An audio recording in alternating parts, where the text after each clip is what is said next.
Assalamualaikum warahmatullahi wabarakatuh. Saya dari kelompok 5 ingin mempresentasikan tentang cara bagaimana mengetahui asbabun nuzul dan redaksi-redaksinya.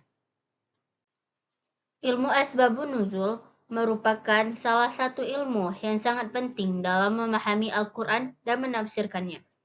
Seperti yang sudah ditetapkan oleh para ulama bahwa Al-Quran itu diturunkan dengan dua bagian. Satu bagian diturunkan secara langsung, dan bagian ini merupakan mayoritas Al-Quran. Bagian kedua diturunkan setelah ada suatu kejadian atau permintaan yang turun mengiringi selama turunnya wahyu, yaitu selama 13 tahun. Bagian kedua inilah yang akan dibahas berdasarkan sebab turunnya Al-Quran.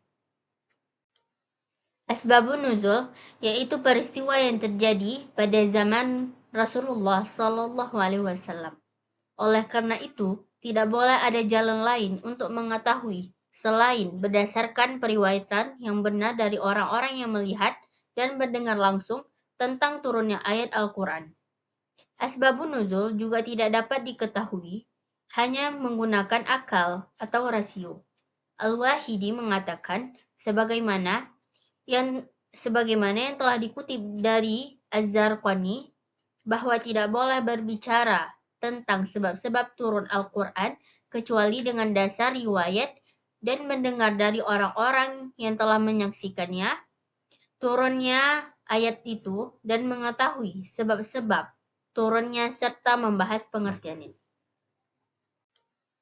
Asbabun nuzul yaitu peristiwa yang terjadi pada zaman Rasulullah Shallallahu Alaihi Wasallam. Oleh karena itu, tidak boleh ada jalan lain untuk mengetahui selain berdasarkan periwayatan yang benar dari orang-orang yang melihat dan mendengar langsung tentang turunnya ayat Al-Quran. Asbabun nuzul juga tidak dapat diketahui hanya menggunakan akal atau rasio. Al-Wahidi mengatakan sebagaimana yang telah dikutip dari Az-Zarqani bahwa tidak boleh berbicara tentang sebab-sebab turun Al-Quran kecuali dengan dasar riwayat dan mendengar dari orang-orang yang telah menyaksikannya turunnya ayat itu dan mengetahui sebab-sebab turunnya serta membahas pengertiannya. Dari Ibnu Abbas berkata bahwa Rasulullah Shallallahu Alaihi Wasallam bersabda, "Berhati-hatilah dalam berbicara atau mengenai diriku, kecuali apa yang telah kalian ketahui, maka barang siapa yang sengaja berdusta atasku, maka bersiap-siaplah untuk menempati tempat duduk dari api neraka.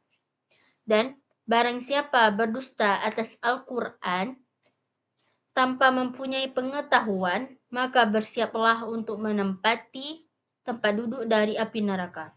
Dikeluarkan oleh Imam Ahmad At-Tabrani dan At-Tirmizi. Berdasarkan keterangan di atas, maka jika asbabun nuzul diriwayatkan dari seorang sahabat, maka dapat diterima dengan makbul, sekalipun tidak dikuatkan dan didukung dengan riwayat yang lain.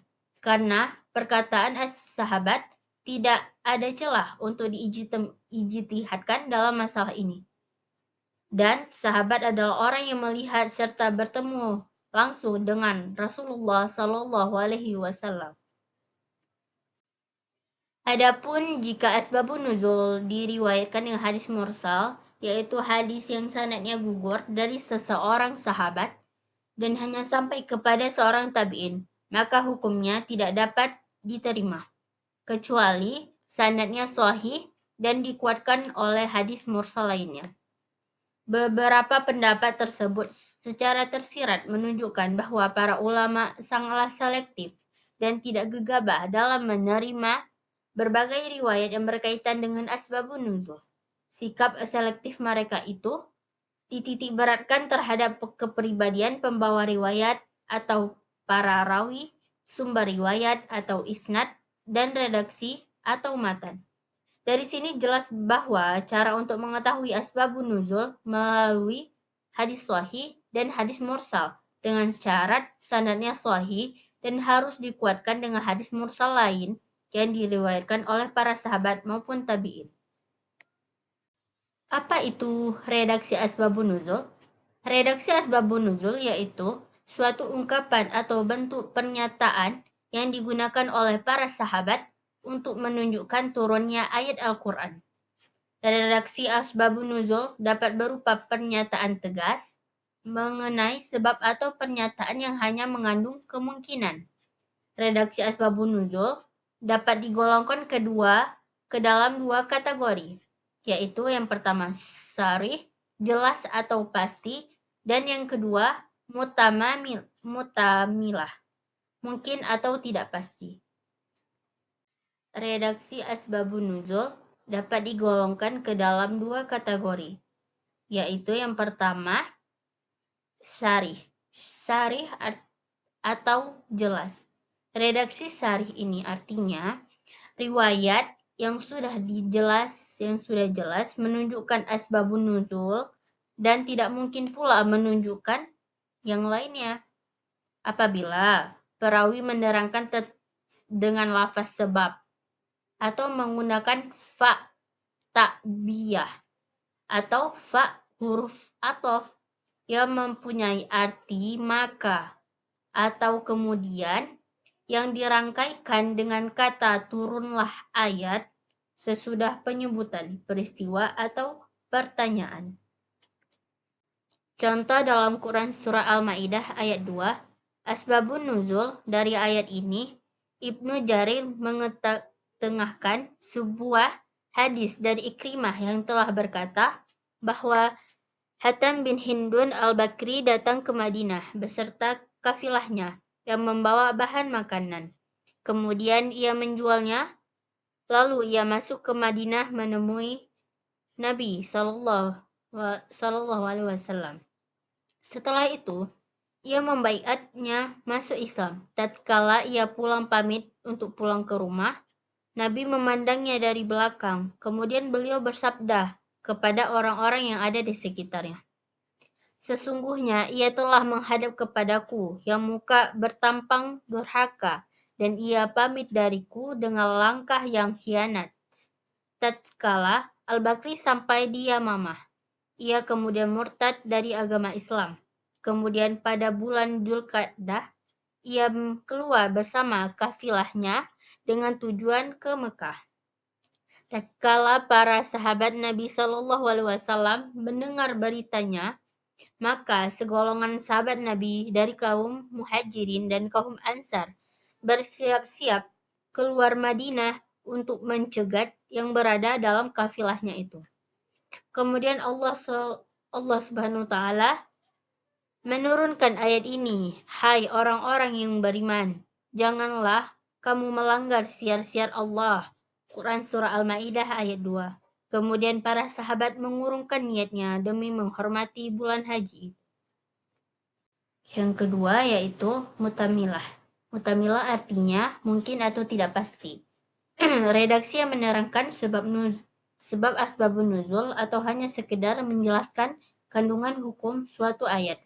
Ungkapan mutamimah merupakan ungkapan dalam riwayat yang belum dipastikan asbabun nuzulnya karena masih terdapat keraguan. Hal tersebut dapat berupa ungkapan sebagai berikut. Ayat ini turun berkenan dengan, saya kira ayat ini diturunkan berkenan dengan, saya kira ayat ini tidak diturunkan kecuali berkenan dengan. Bentuk-bentuk redaksi tersebut mungkin menunjukkan asbabun nuzul dan mungkin pula menunjukkan hal lain. Contoh dalam Quran Surah An-Nisa ayat 65. Ayat tersebut berkaitan dengan peristiwa Abdullah bin Zubair ketika ia mengajukan gugatan kepada seorang laki-laki dari orang Ansor yang pernah ikut perang Badar bersama Nabi Shallallahu Alaihi Wasallam. Keduanya melaporkan kepada Rasulullah tentang saluran air yang mengalir dari tempat yang tinggi ke kebun kurma mereka masing-masing. Orang Ansor membiarkan airnya mengalir, tetapi Zubair menolak. Maka Rasulullah menyuruh Zubair untuk mengairi kebunnya agar airnya bisa mengalir ke kebun tetangganya. Menurut Abu Anwar, redaksi seperti ini tidak bisa dipastikan untuk menunjukkan asbabun nuzul, artinya redaksi tersebut mungkin dapat menjelaskan tentang asbabun nuzul, tapi juga dapat menjelaskan hukum yang ada padanya. Untuk menentukan antara keduanya, diperlukan dalil atau qarinah yang dapat membantu. Baik, hanya ini yang hanya dapat saya sampaikan. Mohon maaf atas segala kekurangan. Saya akhiri dengan Assalamualaikum warahmatullahi wabarakatuh.